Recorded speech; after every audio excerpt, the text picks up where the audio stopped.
Jasnifa, saya dari kelas 5A. Saya telah melanggar kesepakatan kelas. Saya tidak dihukum Bu Ida, tetapi hanya dinasihati saja. Terima kasih Bu Ida, dan saya berjanji tidak akan mengulanginya lagi. Assalamualaikum warahmatullahi wabarakatuh. Assalamualaikum warahmatullahi wabarakatuh. Nama saya Jasnifa, saya dari kelas 5A. Saya telah melanggar kesepakatan kelas. Saya tidak dihukum Bu Ida, tetapi hanya dinasihati saja. Terima kasih Bu Ida, dan saya berjanji tidak akan mengulanginya lagi. Assalamualaikum warahmatullahi wabarakatuh. Assalamualaikum warahmatullahi wabarakatuh. Nama saya Jasnifa, saya dari kelas 5A. Saya telah melanggar kesepakatan kelas. Saya tidak dihukum Bu Ida, tetapi hanya dinasihati saja. Terima kasih Bu Ida, dan saya berjanji tidak akan mengulanginya lagi. Assalamualaikum warahmatullahi wabarakatuh. Assalamualaikum warahmatullahi wabarakatuh. Nama saya Jasnifa, saya dari kelas 5A. Saya telah melanggar kesepakatan kelas. Saya tidak dihukum Bu Ida, tetapi hanya dinasihati saja. Assalamualaikum warahmatullahi wabarakatuh. Waalaikumsalam warahmatullahi wabarakatuh. Anak-anak, sesuai dengan schedule kita, kegiatan kita hari ini apa? Membuat kesepakatan kelas. Kenapa kesepakatan kelas itu penting dibuat? Untuk apa? Supaya apa? Untuk supaya disiplin, betul. Untuk apa lagi? Supaya kita memiliki kelas yang baik, yang kita inginkan. Sampai kepingin kelas sampai seperti apa sih? Kelasnya yang seperti bagaimana kepinginnya? Tertib. Apalagi? Iya. Kemudian sampai kepingin nggak kelasnya bersih? Kepingin. Kenapa kok kepingin kelasnya bersih? Supaya ketika belajarnya menjadinya nyaman. Bayangkan kalau misalnya kelasnya kotor, pasti males ya kalau belajar dan semangat ya. Nah, sekarang kita buat kesepakatan kelas. Nanti akan dibagikan beda sticky note seperti ini. Sampean boleh menuliskan impian sampean tentang kelas sampean. Sampean kepingin kelas sampean seperti apa? Tuliskan di sini. Sampean kepingin teman-teman sampean seperti apa? Tuliskan di sini. Ya, paham? Saya bagikan ini ya. Saya bagikan. Boleh ke belakang, Mbak. Ya. Tidak apa-apa, dua boleh, sudah dua kan? Ini ke belakang. Ayo. Itu temannya, belakang belum? Ayo, bagikan. Nanti bagikan di ke belakang di. Ayo bagikan ke belakang. Cukup tidak itu? Bagikan teman-temannya. Bagikan teman-temannya. Tidak apa-apa, sini.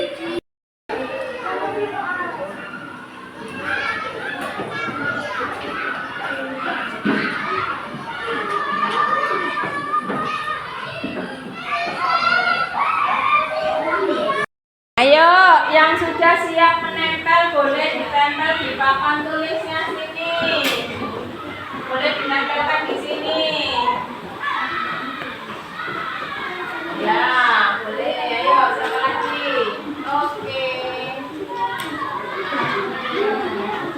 Yang sudah nempel di video.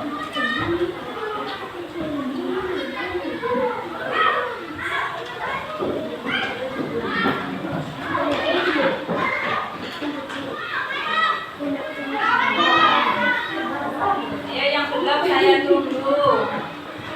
Nanti yang belum bawahnya ya, biar gak ngambil dulu. Ayo.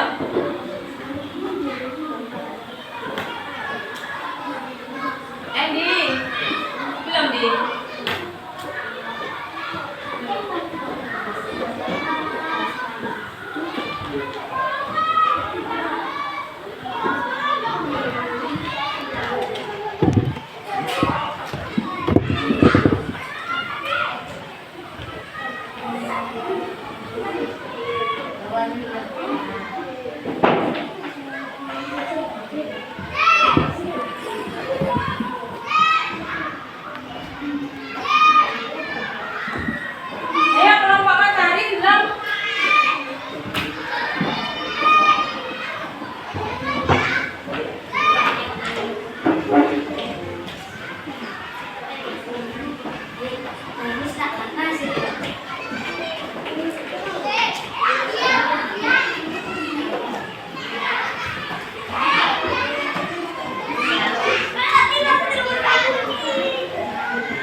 Coba dari sini saya baca. Bertanggung jawab. Oke, boleh. Ini kelas menjadi rapi, tertib, sopan. Nah, ini tidak boleh bullying. Berarti kalau tidak boleh bullying, apa kalimat positifnya?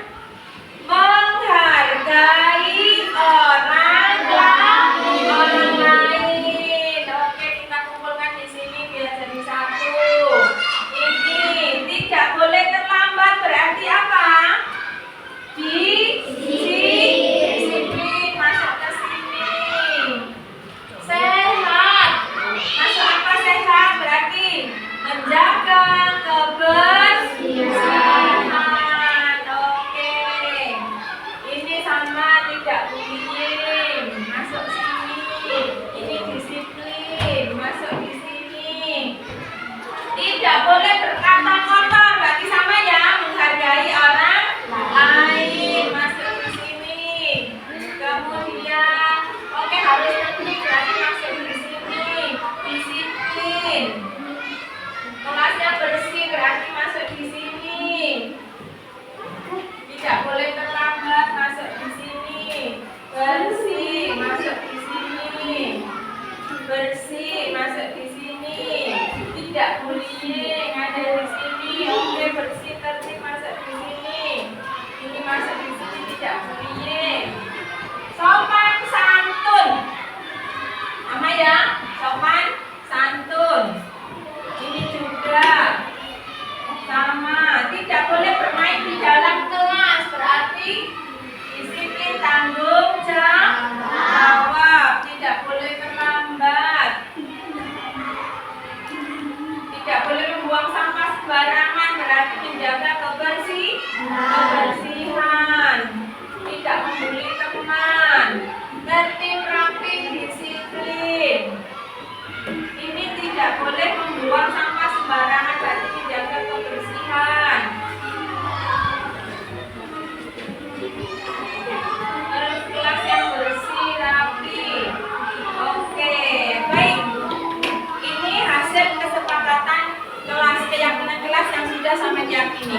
Nanti kita membuat kesepakatannya, nanti buatkan juga untuk poster supaya bagus, bisa ditempel di dalam kelas. Sampai situ ya nanti ya, tempelnya ya di samping situ supaya ketika sampai masuk ingat, oh ya ini keyakinan kelas saya. Berarti kalau keyakinan kelas harus benar-benar diyakini dan disepakati serta dilaksanakan.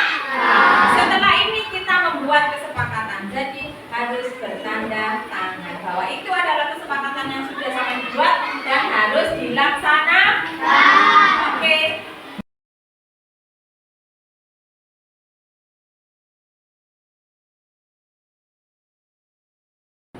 Assalamualaikum warahmatullahi wabarakatuh. Selamat siang Bapak Ibu yang saya hormati. Mohon izin, mohon waktunya 1 jam ke depan. Kita melaksanakan kegiatan diseminasi budaya positif di sini. Tidak bijak rasanya kalau saya tidak memulai kegiatan ini dengan doa. Untuk itu mohon berkenan kita berdoa sesuai dengan keyakinan kita masing-masing. Berdoa disilakan.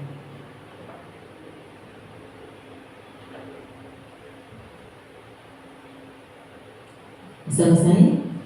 Yang sama-sama kita muliakan ada Kepala UPT SD Negeri 209 Gresik Ibu Yuni Siswati, sarjana pendidikan yang senantiasa mohon izin UPT SD Negeri 219 Gresik Ibu Yuni Siswati, sarjana pendidikan yang selalu dan senantiasa membersamai saya di setiap kegiatan saya. Terima kasih sekali, dan juga rekan-rekan semua guru yang ada di lembaga kita tercinta ini. Terima kasih sudah meluangkan waktunya hari ini ikut bersama-sama dalam pengimbasan materi modul 1.4 di pendidikan kami, yaitu calon guru penggerak. Hari ini nanti akan saya sampaikan beberapa poin yang nanti akan ada di bentuk kanvas saya. Namun sebelumnya saya ingin menyampaikan perkenalan. Beliau ini ada Ibu Iftah Zuraida selaku fasilitator saya, di kelas 129 angkatan 11. Beliau berasal dari Sidoarjo. Jadi membersamai kami selama pendidikan CGP ini dari bulan Juni kemarin sampai insya Allah bulan Desember ke depan. Kemudian ada juga Pak Ahmad Suyuti, sama beliau ini adalah seorang pengajar praktek kelas kami di kelas B. Alhamdulillah luar biasa, beliau alumni dari CGP angkatan pertama. Jadi beliau ini beralamatkan di Kambingan Cerme, dan saya sendiri Ida Rolimawati CGP angkatan 11 di kelas 198B UPT SDN 219 Gresik. Next. Bapak Ibu yang saya hormati, hari ini saya kegiatannya adalah mendiseminasikan budaya positif di modul 1.4. Next. Sebelum kita masuk ke materi, ada sesuatu poin-poin yang harus kita sepakati, di mana peserta masuk tepat waktu. Alhamdulillah bangku yang ada di depan saya sudah terisi penuh. Kemudian berbicara ketika dipersilakan supaya kita tetap bisa menghormati yang lain. Kemudian bersikap terbuka dan menanggapi dan menerima kritikan, dan yang terakhir menghormati peserta lain. Apa perlu kita tambah? Karena saya lihat di sini depannya ada makanan, ada juga minuman, jadi boleh sambil mendengarkan saya mendiseminasikan budaya positif ini, penjenengan boleh sambil makan atau sambil minum, karena mengingat waktunya memang sudah jam makan siang, jadi nanti saya tambah sendiri. Baik, budaya positif. Next.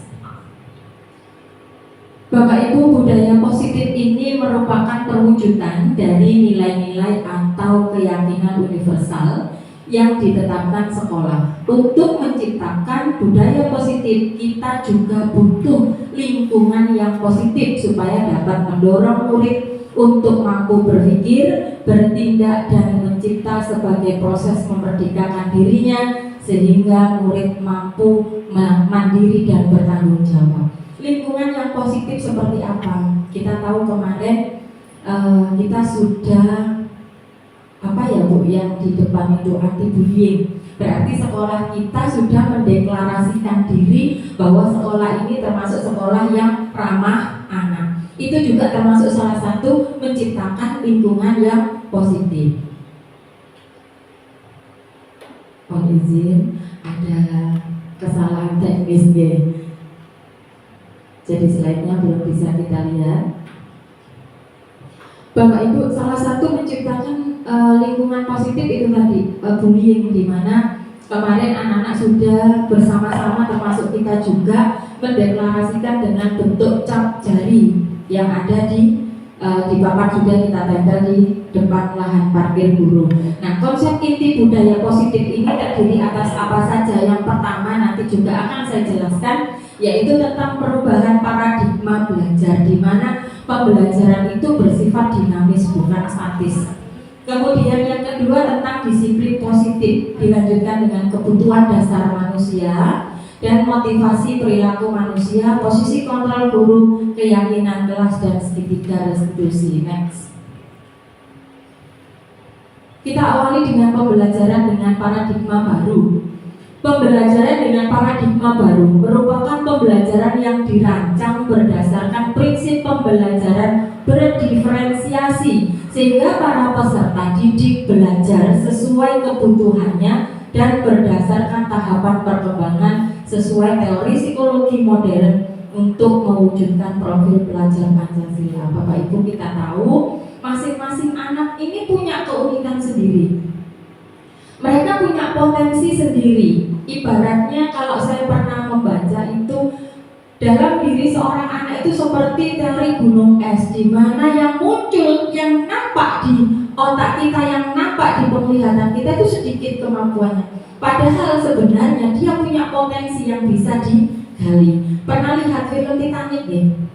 Titanic itu pernah jalan, kapal besar pesiar itu pernah jalan. Seolah-olah nakoda hanya nyerempet si karang es itu, tetapi dari karang es itu bawahnya ternyata membelah kapal itu menjadi dua bagian sehingga tenggelam. Nah, itulah yang disebut dengan teori gunung es. Jadi potensi pada anak itu sangat besar, luar biasa. Kita yang harus bisa memahami potensi itu, kita yang harus bisa menggali potensi itu dengan pembelajaran berdiferensiasi. Makanya mungkin kemarin di awal pembelajaran Bapak Ibu sudah melaksanakan tes diagnostik non kognitif, ya, sehingga kita tahu model belajar seperti apa yang mereka inginkan.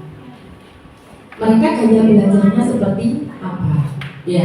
Kemudian pembelajaran paradigma baru ini fokus pada peserta didik sebagai pusat dalam kegiatan pembelajaran. Jadi student center bukan kita yang menjadi center pembelajaran, tetapi anak-anak kita yang mengikuti anak-anak, bukan anak-anak yang mengikuti kita. Melalui rancangan siklus yang berkesinambungan, pembelajaran paradigma baru memberi ruang yang lebih longgar pada pendidik dalam menyusun perencanaan serta merumuskan asesmen yang sesuai dengan kebutuhan peserta didik. Anak-anak sekarang cara belajarnya tidak seperti zaman kita dulu sekolah. Kalau zaman kita dulu sekolah, guru masuk dijelaskan dengan metode ceramah, kemudian sudah mereka dikasih tugas, sudah selesai dikumpulkan, kita koreksi, selesai. Tapi kalau sekarang tidak, anak-anak diajak berdiskusi. Setelah berdiskusi, mereka merumuskan hasil diskusinya, kemudian mempresentasikan di depan. Itu sudah melatih mereka menuju profil belajar Pancasila, di mana mereka mampu berpikir secara kritis dan punya kreativitas yang tinggi. Next. Baik, lanjut tentang disiplin positif. Bapak Ibu, kata disiplin yang ada di otak kita itu adalah tentang ketaatan. Iya, sama. Di otak saya disiplin itu taat. Memang ini sebenarnya, ya. Tetapi disiplin pada awalnya itu berasal dari kata disiplina dari bahasa Latin yang artinya adalah belajar. Makna asal dari kata ini berkonotasi dengan disiplin dari diri murid-murid Sokrates dan Plato. Disiplin diri ini membuat orang menggali potensi yang ada dalam dirinya menuju sebuah tujuan apa yang dia hargai. Namun dalam budaya kita, makna kata disiplin telah bergeser menjadi sesuatu yang dilakukan seseorang pada orang lain untuk mendapatkan kepatuhan. Jadi makna disiplin dari kata belajar ini bergeser maknanya menjadi patuh atau taat. Yang kita pahami sekarang, oh anak itu disiplin, berarti dia sudah melaksanakan kepatuhan terhadap aturan yang telah dibuat. Next. Baik, disiplin positif adalah pembiasaan-pembiasaan yang baik, mencakup sikap atau perilaku maupun tutur kata oleh seluruh warga sekolah, terutama bagi murid, agar dapat berkembang menjadi pribadi yang kritis, mandiri, dan bertanggung jawab. Sebagai pendidik, tujuan kita adalah menciptakan peserta didik yang memiliki disiplin diri, sehingga mereka berperilaku mengacu kepada nilai-nilai kebajikan universal dan memiliki motivasi dalam diri menuju perubahan perilaku ke arah yang lebih baik. Nah, ini tujuannya. Kenapa kita harus mendisiplinkan diri? Kenapa kita harus mendisiplinkan anak-anak? Tujuannya adalah perubahan dalam diri supaya menjadi lebih baik. Next. Baik, kita akan lanjut ke membahas kebutuhan dasar manusia. Sebelumnya mungkin ada yang perlu ditanggapi untuk disiplin? Tidak ada, pas deh, karena disiplin mungkin memang materi yang sudah biasa kita dengar dan biasa kita lakukan. Alhamdulillah sekolah kita memang termasuk salah satu sekolah yang punya kedisiplinan lebih tinggi dibanding sekolah-sekolah yang ada di sekitar sekolah kita, karena kita mulai dari 6.30 dengan pembiasaan-pembiasaan yang positif, yaitu kalau hari Senin mereka sudah disiplin mengikuti kebiasaan upacara. Kalau Selasa sampai dengan hari Kamis mereka menghafal surat-surat pendek. Nah, ini adalah sebuah kelebihan bagi kita. Kebutuhan dasar manusia merupakan suatu yang kita lakukan untuk mendapatkan apa yang kita inginkan. Namanya juga kebutuhan, ya. Seluruh tindakan yang kita lakukan memiliki tujuan. Semua usaha terbaik yang kita lakukan agar kebutuhan dasar kita terpenuhi dengan baik.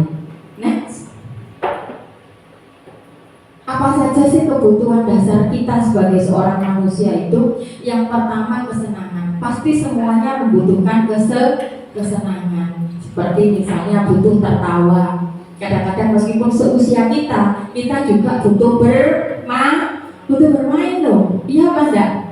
Iya, makanya saya sering lihat Pak Galih sama Pak Anak kadang-kadang bermain di HP ya. Ayo mabar main bersama. Karena memang itu kebutuhan. Meskipun kita yang usia sudah dewasa, itu juga kebutuhan dasar kita sebagai manusia. Kemudian kadang juga butuh guyon. Nggak mungkin kan kita serius madep nongol laptop terus ya.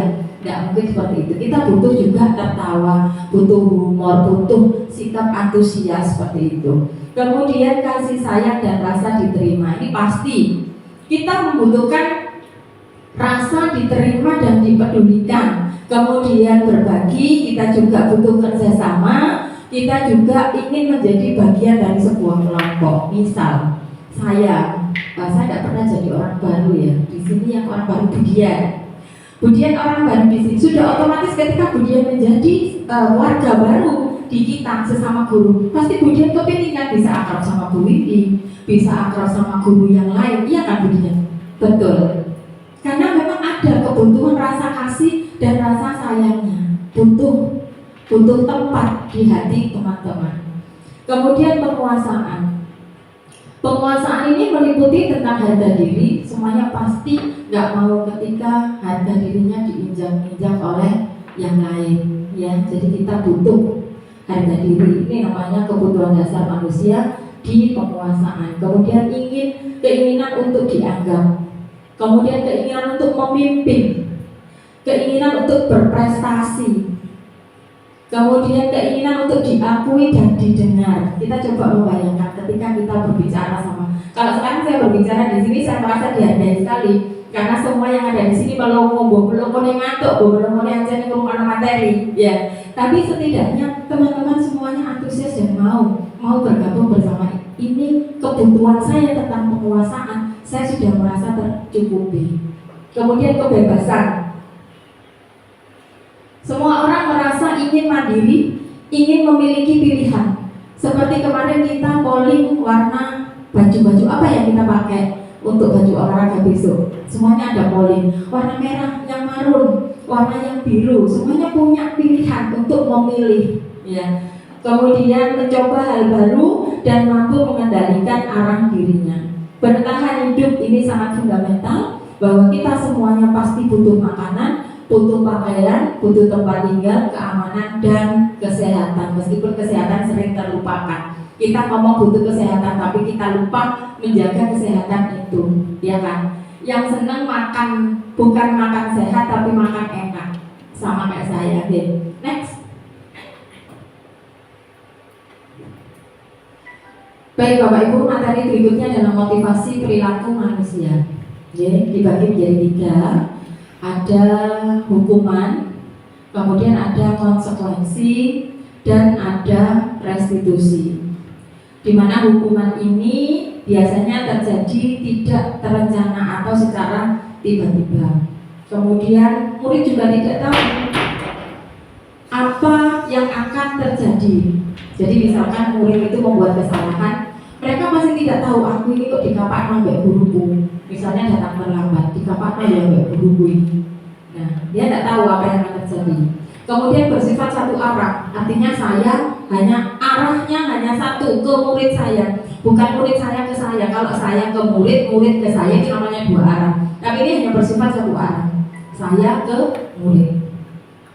Kemudian berupa hukuman fisik atau psikis. Kalau hukuman fisik itu berarti mungkin kita dijewer, mungkin dikeplak, mungkin ditendang pakai kaki. Kalau psikis, yang pasti membuat murid itu merasa tidak nyaman. Kemudian konsekuensi, ini sedikit lebih bagus, tapi tetap aja tidak nyaman.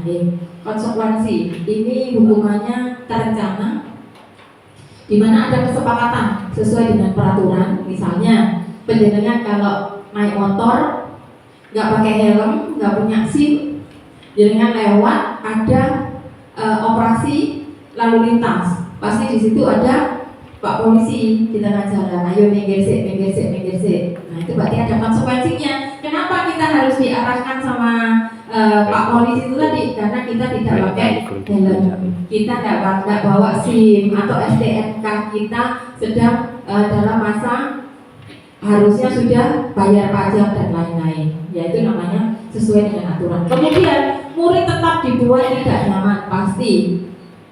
Dan sikap guru selalu memonitor murid, ngawasi ya, gitu. Padahal kadang-kadang kita kan nggak punya kesempatan untuk ngawasi nih. Satu murid di sini diawasi, yang sini bisa jadi bikin masalah. Yang belakang diawasi, yang depan yang bikin masalah. Lanjut restitusi. Nah, restitusi ini adalah jenis motivasi perilaku manusia yang paling ideal, di mana prosesnya menciptakan kondisi bagi murid untuk memperbaiki kesalahan, sehingga ketika ada murid yang melakukan kesalahan, mereka bukan hanya merasa bersalah tetapi memperbaiki dirinya supaya tidak mengulang kesalahannya kembali. Dan di restitusi ini juga termasuk proses kolaboratif yang mengajarkan murid untuk mencari solusinya sendiri. Jadi ada dua arah, antara guru dengan murid dan murid dengan guru, sehingga ada komunikasi, ada interaktif antara dua orang ini, baik yang membuat masalah dan mereka menjadi sadar untuk tidak mengulangi masalahnya kembali. Next.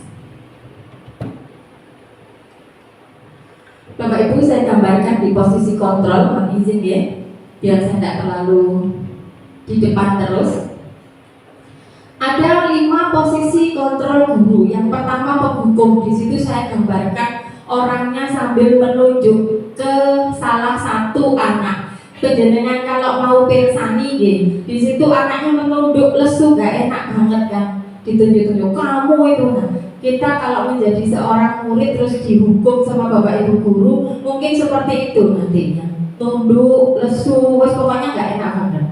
Yang kedua adalah membuat merasa bersalah. Hampir sama dengan penghukum, tetap si murid ini merasa tidak nyaman. Berarti ini sudah menyakiti secara psikologi. Kalau yang nomor 1, yang penghukum, bisa jadi menyakitinya secara fisik, hukumannya juga bisa secara fisik. Nah, yang ketiga sedikit lebih nyaman, dia guyang-guyu biasanya. Posisinya sebagai teman. Yang keempat sebagai pemantau, dan yang terakhir ini sebagai manajer. Next. Baik, saya jelaskan satu persatu. Di penghukum, biasanya seorang guru kalau masuk di posisi kontrol yang pertama atau di penghukum ini, biasanya dia memiliki nada suara yang tinggi. Nadanya agak sedikit membentak, kemudian bahasa tubuhnya dengan mata yang sedikit melotot, kemudian jarinya sambil nunjuk-nunjuk karena harus gumes banget mungkin ya gurunya. Jadi kalau tipe yang penghukum ini sudah wis kemarahannya tingkat dewa mungkin. Nah, misalnya kalimatnya gini, terlambat lagi, pasti terlambat lagi, sambil nunjuk-nunjuk gitu Bapak Ibu. Kalau saya nggak bisa mencontohkan matanya melotot gitu, karena mata saya agak kecil, nggak ganjelingin, apalagi sekarang posisinya sudah ngantuk gitu. Kapan sih bisa datang tepat waktu sambil marah Bapak Ibu? Nah, kita bisa bayangkan kalau seandainya kita menjadi seorang murid, kita datang terlambat, kemudian ada Bapak Ibu guru yang memperlakukan kita seperti itu, pasti kita ada rasa tidak nyaman. Bahkan bisa jadi kita ikut marah ke gurunya, atau kita juga menjadi dendam. Wes kasuan nggak berbeda. Ini salah satu guru nggak ada di sini nih, yang mengingat kemarahan saya. Alhamdulillah mungkin untuk guru-guru baru, saya mengajar di sini dari 2003. Saya punya salah satu murid yang sekarang juga menjadi teman kita sama satu kantor. Itu ada satu yang diingat beliau, yaitu tentang kemarahan saya, meskipun bukan dia sebenarnya yang saya marahi. Tetapi saat itu di tahun 2003-2004, posisi saya di sini Bapak Ibu. Saya sebagai guru yang suka menghukum. Ketika murid saya tidak mengerjakan PR, mohon maaf ya, dan ini tolong sekali untuk tidak ditiru. Ini saya menyampaikan sesuatu yang negatif, ini hanya sebagai pembelajaran, berarti ini salah. Kalau ada murid saya yang tidak mengerjakan PR, saya suruh keluar dan mengerjakan di luar. Nanti kalau sudah selesai baru boleh masuk lagi. Itu saya di tahun 2003-2004 seperti itu. Posisi saya sebagai penghukum. Ternyata sekarang saya merasa bersalah dan berdosa. Bersyukur salah satu murid saya masih ada yang di sini sehingga saya bisa minta maaf. Lanjut. Berikutnya di posisi pembuat merasa bersalah. Nada suaranya mengelas, nelongso gitu ya bukan ya.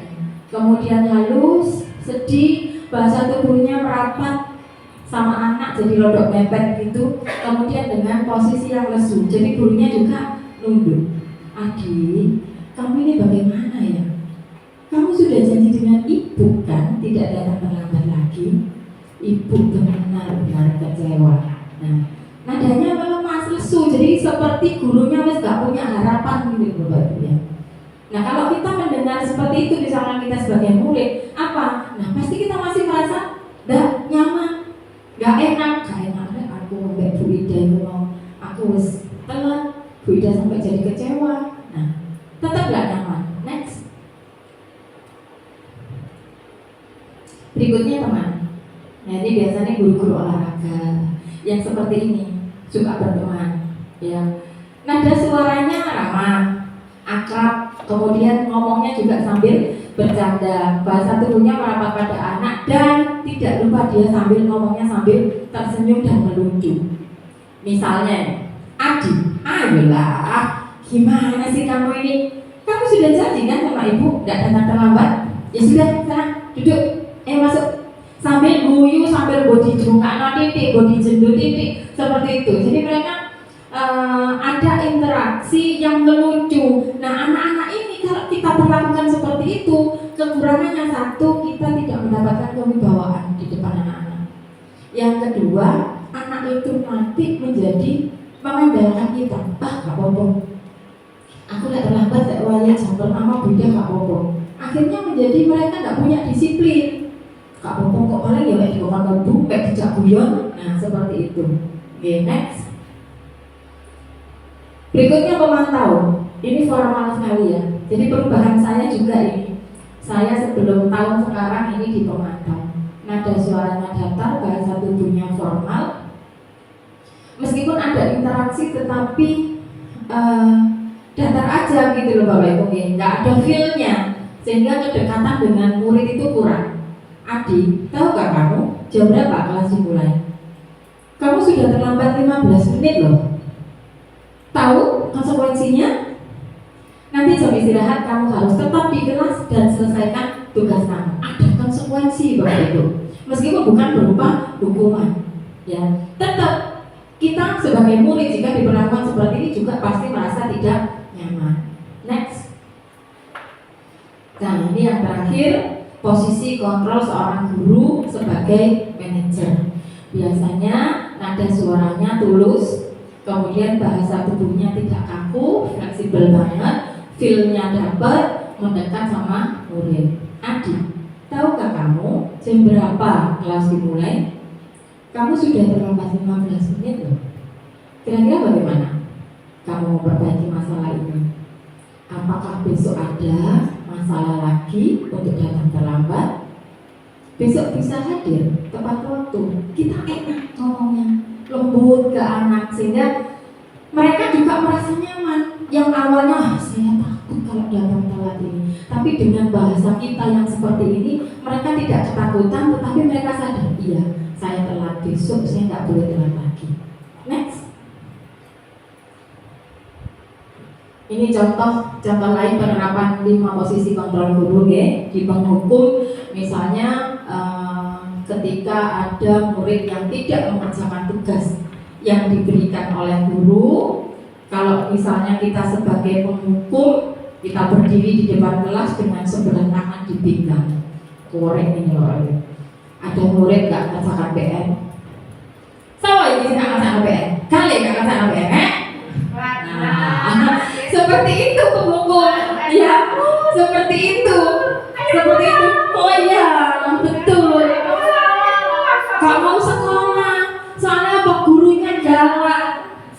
ya gak mau sekolah, besoknya lagi mau datang ke sekolah dianterin sama mamanya. Akhirnya kita gak ngomong anaknya Bapak Ibu, jadi ngomong mamanya. Belum lagi sekarang kita tahu sosial media itu luar biasa, divideoin sama salah satu wali murid misalnya, kemudian kita diviralkan do TikTok, bodo opo.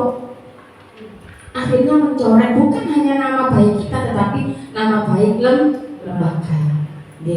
Tadi ada pelajaran yang luar biasa tadi ketika ada demo masak tadi. Orang terkenal itu ada dua, ya, karena prestasi yang pertama, yang kedua karena sensasi gitu. Nah, iya, kalau karena prestasi memang bagus, kita menunjukkan prestasi kita sebagai apa yang positif. Tapi kalau karena sensasi, nah ini kayak yang sekop-sekop itu kan karena sensasinya, sebenarnya prestasinya apa sih? Tidak ada, ya Mas Lukman ya. Ben boten ngantuk kena sekop-sekop Pak Lukman, ya. Oke, kita lanjut dengan membuat merasa bersalah. Misalnya kalimatnya begini.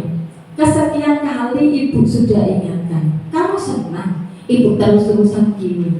Ini dulu saya sering katakan kalimat ini ke anak saya. Anak saya nomor 1, dulu juga alumni sini. Memang anaknya itu luar biasa, jago tawur. Jadi kalau dia itu temperamental. Jadi kalau segala sesuatu yang ada dirinya terusik, baik itu waktunya atau mainannya atau barangnya atau apanya, bahkan ketika dia mengerjakan soal kemudian dicontek sama temannya, dia tidak mau sekali. Akhirnya dia ngeplak koncone. Setelah ngeplak koncone pasti pada kendele kan Bapak Ibu. Koncone kalau ngeplak terjadilah keplak-keplakan. Akhirnya karena saya merasa ya sedikit malu, kami kibat dari guru nongol ini, kok anak tuh kayak ngono, saya panggil ke kantor dan kalimat ini yang sering saya ucapkan.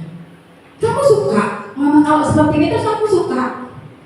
Itu ternyata itu juga salah, ya. Kemudian sebagai teman, misalnya kalimatnya begini, ayo dong selesaikan tugasnya, nanti kalau sudah kita main lagi. Nah, kalau ada kata main lagi, berarti anak dalam mengerjakan tugas itu bukan ingin menyelesaikan tugasnya, tetapi ingin mainnya.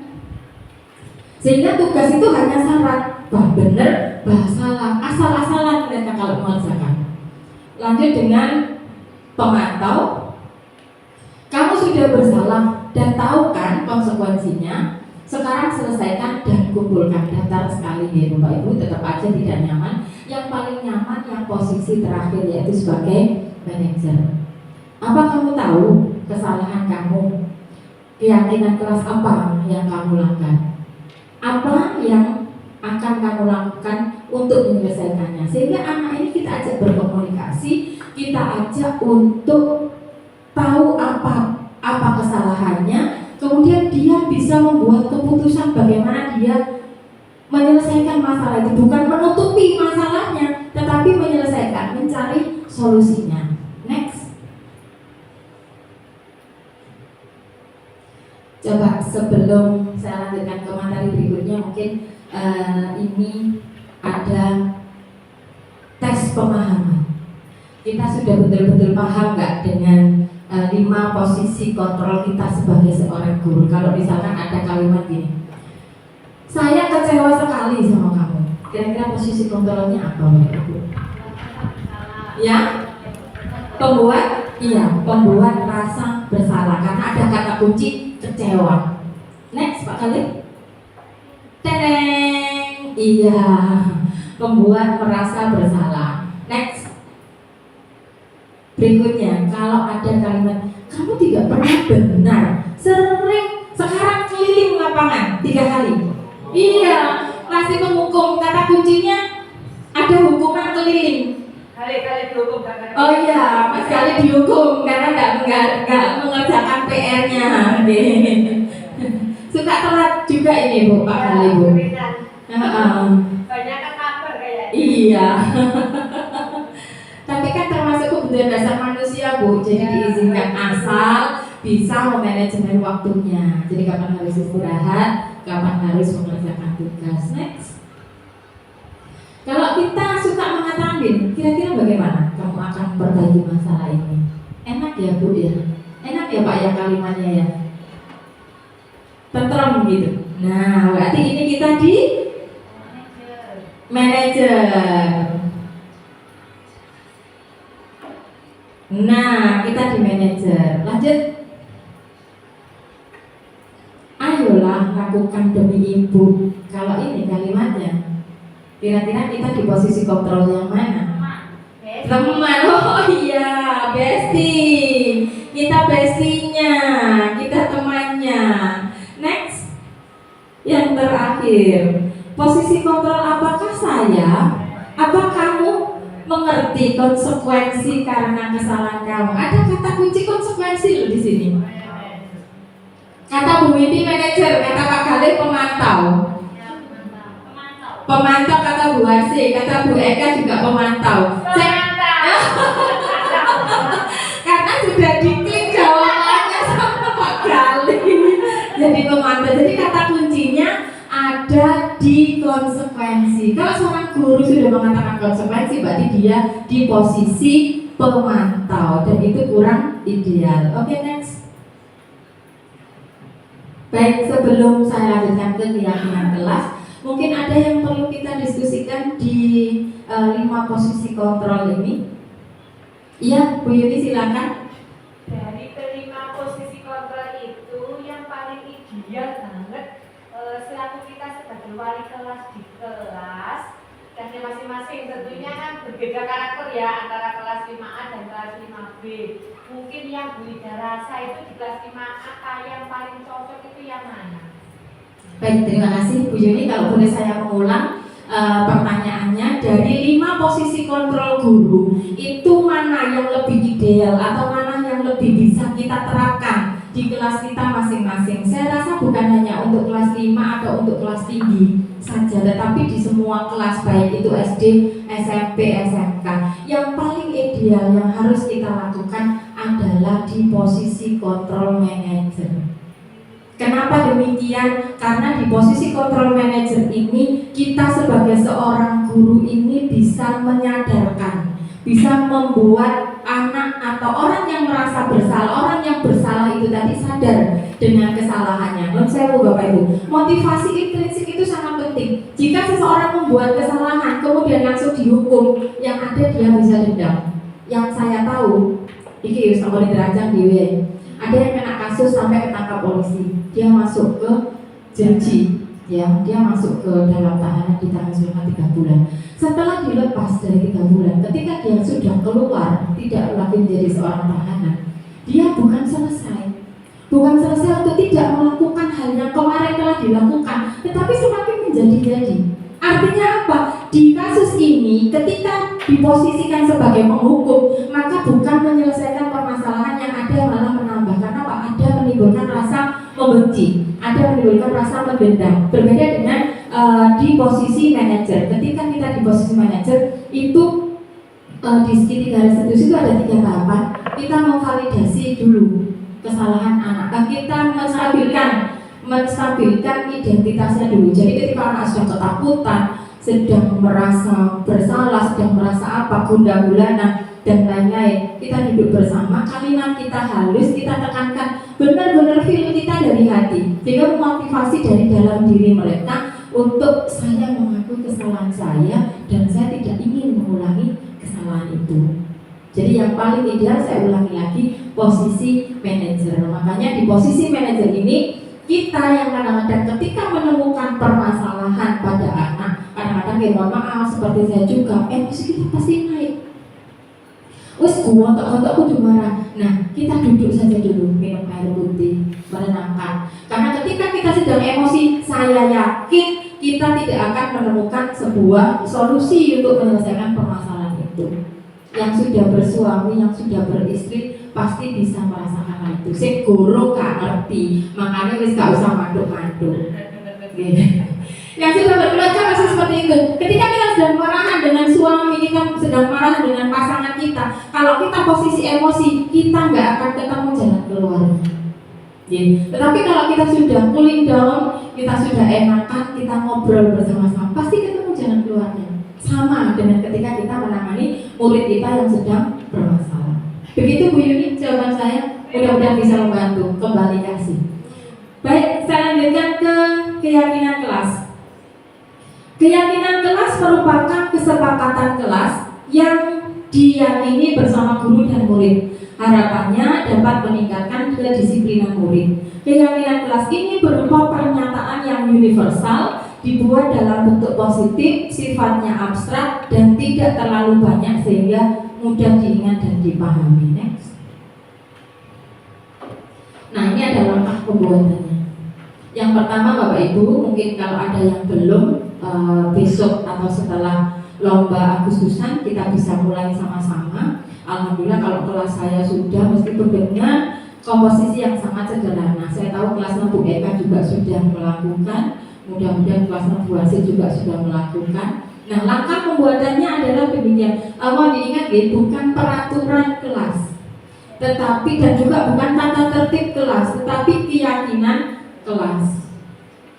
Yang pertama, mari kita mendiskusikan pentingnya kesepakatan kelas. Kenapa sih kita harus bikin kesepakatan? Kita tanya, kita diskusi sama anak-anak. Kemudian kita juga menyampaikan apa pentingnya ya. Kemudian kita membahas keyakinan yang sudah ditulis. Nah, kalau kemarin praktek saya bagikan sticky note ke masing-masing anak. Anak saya suruh, sampai kepingin kelas sampai itu seperti apa? Sampai kepingin peraturan atau aturan yang supaya tidak kamu lakukan itu apa? Supaya semuanya bisa belajar dengan nyaman itu yang seperti apa? Nah, setelah itu mereka mengumpulkan kan, ditempelkan di papan ini. Kita memilah keyakinan-keyakinan kelas itu, ya, kemudian mengubah agar keyakinan itu menjadi kalimat positif. Yang misalnya saya pilih itu gini, misalnya datang harus tepat waktu. Kadang-kadang anak itu suka nulisnya, yang satu nulis datang harus tepat waktu, yang murid lain menulis tidak boleh terlambat. Berarti itu kan satu bin. Kita kumpulkan. Kemudian ada harus melakukan piket sesuai jadwalnya, dengan harus menjaga kebersihan. Nah, itu berarti kan satu ya. Jadi kebersihan itu saya dipilah, dikumpulkan jadi satu. Kemudian setelah itu mengubah kalimatnya, tidak boleh misalnya tidak boleh mengolok-olok temannya. Nah, itu tidak boleh. Kalimatnya kan masih kalimat negatif, kita ubah menjadi kalimat yang positif. Misalnya apa kalau tidak boleh mengolok-olok teman? Kalimat positifnya menghargai, iya, menghargai teman atau toleransi, seperti itu nanti dijadikan satu sehingga mereka sifatnya abstrak, masih universal. Dan yang terakhir, setelah kita kumpulkan semuanya, sticky note-nya kita tawarkan, sepakat dengan keyakinan kelas kita ini sepakat. Kalau sepakat Bu, berarti inilah kesepakatan kelas yang sudah kita buat, dan itu yang harus diyakini. Next. Nah, ini contohnya. Ini kemarin yang sudah saya lakukan, hanya berupa foto-foto saja. Jadi mereka menulis, kemudian menempelkan hasil tulisan mereka. Lanjut. Baik. Kita masuk ke segitiga restitusi. Segitiga restitusi adalah suatu proses dialog yang dijalankan guru atau orang tua agar menghasilkan murid atau anak yang bertanggung jawab dan mandiri. Yang perlu kita garis bawahi adalah tanggung jawab dan mandiri, di mana segitiga restitusi ini sangat membantu murid memiliki tujuan, disiplin positif, dan memperbaiki dirinya setelah berbuat salah. Ini loh Bapak Ibu. Jadi di segitiga restitusi ini atau di tadi 5 posisi kontrol itu sebagai manajer, ini murid menjadi menyadari kesalahannya dan ingin berbuat baik setelah dia berbuat salah. Restitusi bukan untuk menebus kesalahan, tetapi untuk belajar dari kesalahan. Jadi dia sadar kesalahannya untuk tidak diulang kembali. Next. Ini gambarannya. Ada yang pertama yaitu menstabilkan identitas, kemudian kita validasi tindakannya yang salah, kita tanya alasannya, maksudnya di situ, kemudian kita menanyakan keyakinan sampai pada kita bisa menemukan solusinya. Next. Nah, untuk menstabilkan identitas, kira-kira kalimatnya seperti ini Bapak Ibu. Berbuat salah itu manusiawi. Pasti kita pernah berbuat salah kan ya? Tidak ada manusia yang sempurna, betul kan ya? Tidak ada manusia yang sempurna. Sebaik apapun manusia itu pasti pernah melakukan kesalahan. Dan sesalah apapun manusia itu pasti pernah berbuat baik. Nah itu, gitu. Kemudian ibu juga pernah melakukan hal yang sama. Ini ada sedikit bocor Bapak Ibu kalau untuk kalimat ketiga ini. Dan ibu tidak mencari siapa yang salah. Next. Nah, bagaimana kita memvalidasi tindakan yang salah? Kita supaya bisa mengorek informasi apa sih alasannya si anak ini melakukan kesalahan. Nah, kamu pasti punya alasan melakukan hal itu. Padahal kamu bisa loh melakukan yang lebih dari ini. Misalnya Mas Gale mbek Mas Anang rebutan handphone. Delalah handphone Mas Gale iki ono cete si ceweknya. Ya, kan otomatis sakit hati kalau Mas Gale kalau direbut sama Mas Anang ya. Sakit hati gak Mas? Iya. Mas Gale marah kan? Marah sama Mas Anang. Nah, sampai ketika Mas Gale marah sama Mas Anang, pasti terjadi boh cecok mulut awalnya. Setelah itu pasti tangannya melok melaku, sak sikil-sikilnya melok melaku, tabokan, keplakan, gak karu-karuan. Ya. Nah ini kita bisa melakukan menanya, mengkoreksi kenapa kok melakukan itu dengan kalimat kedua ini. Kemudian kalimat ketiga, kamu patut bangga pada dirimu karena telah melindungi hal yang penting bagimu. Dan yang terakhir, kamu pasti sebenarnya tidak mau melakukan hal ini. Next. Nah, yang ketiga di restitusi adalah apa keyakinan kelas kita. Kita menanyakan keyakinan kelas yang sudah disepakati tadi. Kira-kira mana yang dilanggar oleh anak itu tadi. Kemudian nilai apa yang telah kita sepakati itu juga bisa kalimatnya. Kalimat ketiga, seperti apa gambaran kelas yang ideal menurut kamu? Dan yang terakhir, kamu mau jadi orang yang seperti apa? Seperti itu. Okay. Kalau dulu saya sering, bahkan sampai kemarin mungkin ya, saya minta tolong anak murid saya itu yang namanya Yusra itu, saya minta nanti pulang ke rumah ambil cermin, berdiri di atas cermin, tanya Di depan atau di atas? di depannya tuh. Di depannya cermin gini. Di depannya cermin gini, menatap cermin, otomatis kan sudah berbicara dari hatinya sendiri. Tanya, kamu kepingin menjadi apa? Jadi situ tuh kita benar-benar di talk gitu loh.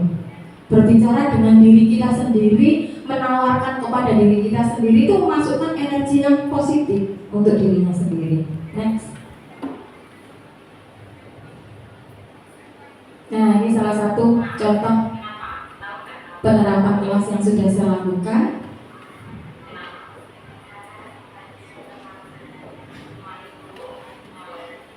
Saat itu dia melakukan 2 kesalahan, datang terlambat sama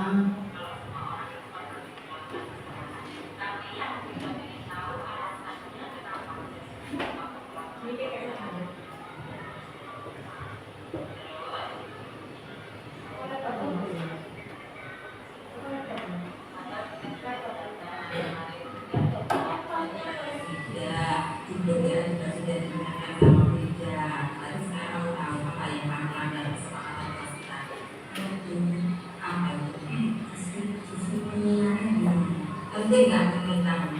Sangat penting. Baiklah, kamu kan sudah tahu kan kesalahan kamu dan menyadarinya, sudah memberitahu ke depannya kamu mau melakukan seperti apa? Saya minta maaf belum siapkan dengan belum. Baiklah, terima atas waktunya dan minta besok tidak bilang lagi. Ya, sekarang kamu bisa keluar, bisa mengikuti kegiatan juga. Ya, terima kasih sama-sama. Next Pak Khalid, masih ada? Next video. Harusnya masih ada satu ya, tapi nggak masuk ke videonya. Ada testimoni sehingga ketika selesai saya duduk berdua sama Jasnifa ini, saya tanya, Jasnifa, gimana perasaan kamu setelah melanggar aturan, kemudian duduk berdua sama Bu Ida, ditanya-tanya sama Bu Ida, kemudian kamu mengaku kesalahannya. Gak apa-apa Bu, saya cuma dinasehati, saya diarahkan sama Bu Ida, jadi saya tidak merasa sakit hati, saya senang dan besok saya tidak mengulanginya lagi. Berarti di posisi segitiga restitusi ini sudah tercapai. Dan sebagai penutup kegiatan kita pada siang hari ini ada penguatan, di mana satu kalimat yang bisa saya ambil sebagai kesimpulan di sini adalah dengan memahami segitiga restitusi, kita dapat melihat perilaku murid bukan sebagai masalah yang perlu dikendalikan, melainkan sebagai bentuk komunikasi kebutuhan yang belum terpenuhi. Dan fokusnya dari menghukum menjadi memulihkan atau mengembangkan. Sehingga ketika anak-anak itu membuat masalah yang menurut kita itu sudah melanggar aturan, melanggar kesepakatan kelas yang sudah dibuat bersama-sama, jangan anggap mereka bersalah. Tapi mari kita rangkul dengan penuh kesabaran kita, karena bagaimanapun juga kita ini adalah ibu bagi mereka ketika di sekolah. Oke, Bapak Ibu seperti itu. Terakhir mungkin terima kasih Mas. Thank you. Beri tepuk tangannya untuk saya. Terima kasih Bapak Ibu waktunya untuk saya. Sekali lagi saya mohon maaf sudah mengganggu waktunya, tapi saya merasa materi ini penting untuk saya sampaikan. Mudah-mudahan sedikit yang saya sampaikan dan sedikit pengetahuan saya yang saya imbaskan hari ini bisa sama-sama bermanfaat untuk membawa sekolah kita menjadi lebih baik. Sebagai penutup saya mohon Ibu Yuni selaku Kepala UPT SDN 219 Gresik untuk memberikan nasihat buat saya khususnya dan buat teman-teman umumnya. Kami persilakan.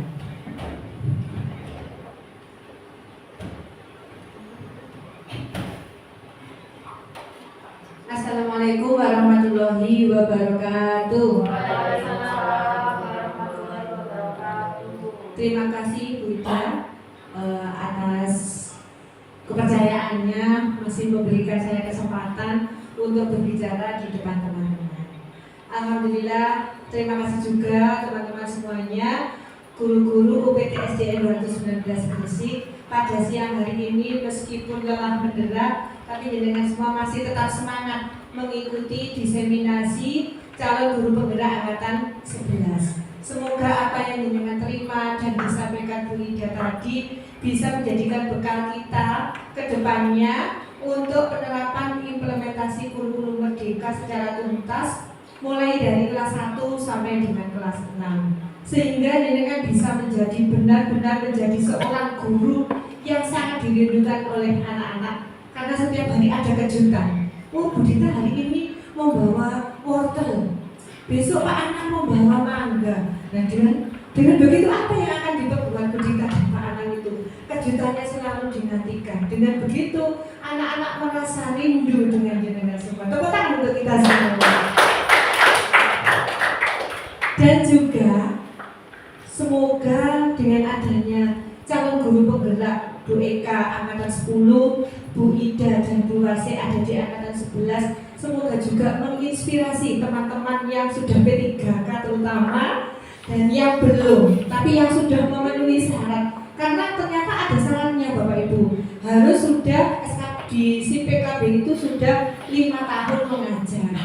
Semoga dengan yang sudah memenuhi syarat itu nanti diberikan kemudahan untuk ikut seleksi CGP di angkatan 12 dan angkatan selanjutnya.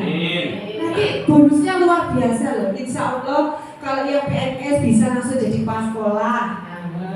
Kalau yang P3K yang belum sertifikasi nanti bisa langsung ikut tes uji kompetensi di PPG, langsung lulus insya Allah, seperti itu. Jadi ada tambahan-tambahan bonus-bonus yang diberikan oleh Kementerian Pendidikan dan Kebudayaan serta Kemendikbudristek gitu ya.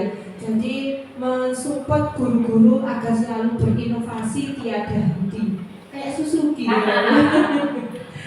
Demikian apa yang bisa saya sampaikan. Semoga bisa mensupport teman-teman selalu mengikuti perkembangan zaman, karena anak itu bertumbuh dan berkembang tak lepas dari tuntutan zaman, kodrat zaman dan kodrat alam. Saya akhiri wabillahi taufiq wal hidayah. Assalamualaikum warahmatullahi wabarakatuh. Terima kasih Bu Yuni selaku Kepala UPT SDN 29 Gresik. Tadi sudah disampaikan bonusnya untuk PNS menjadi kepala sekolah, untuk P3K menjadi dipermudah ketika jalan ke PPG-nya. Tapi menurut saya Ibu, bonus yang lebih penting adalah pembelajaran yang saya terima. Jadi kita di sini seperti kuliah S2 teman-teman. Yang bukan cuma tugasnya tapi betul-betul pembelajarannya. Kita menjadi semakin pintar dan semakin bisa bagaimana kita membersamai peserta didik kita. Baik teman-teman, itu saja yang bisa saya sampaikan hari ini. Mudah-mudahan bermanfaat dan saya tutup dengan alhamdulillah rabbil alamin. Semua assalamualaikum warahmatullahi wabarakatuh. Waalaikumsalam warahmatullahi wabarakatuh. Assalamualaikum warahmatullahi wabarakatuh. Perkenalkan, nama saya Ibu Ismail Alisa, biasanya dipanggil Fris. Untuk kegiatan diseminasi ini juga sangat memotivasi kami untuk bersama-sama menciptakan lingkungan yang positif, di mana dalam menangani permasalahan tidak perlu adanya hukuman, melainkan restitusi. Terima kasih. Assalamualaikum warahmatullahi wabarakatuh. Assalamualaikum warahmatullahi wabarakatuh. Perkenalkan, Assalamualaikum warahmatullahi wabarakatuh. Nama saya Jasnita. Kelas kami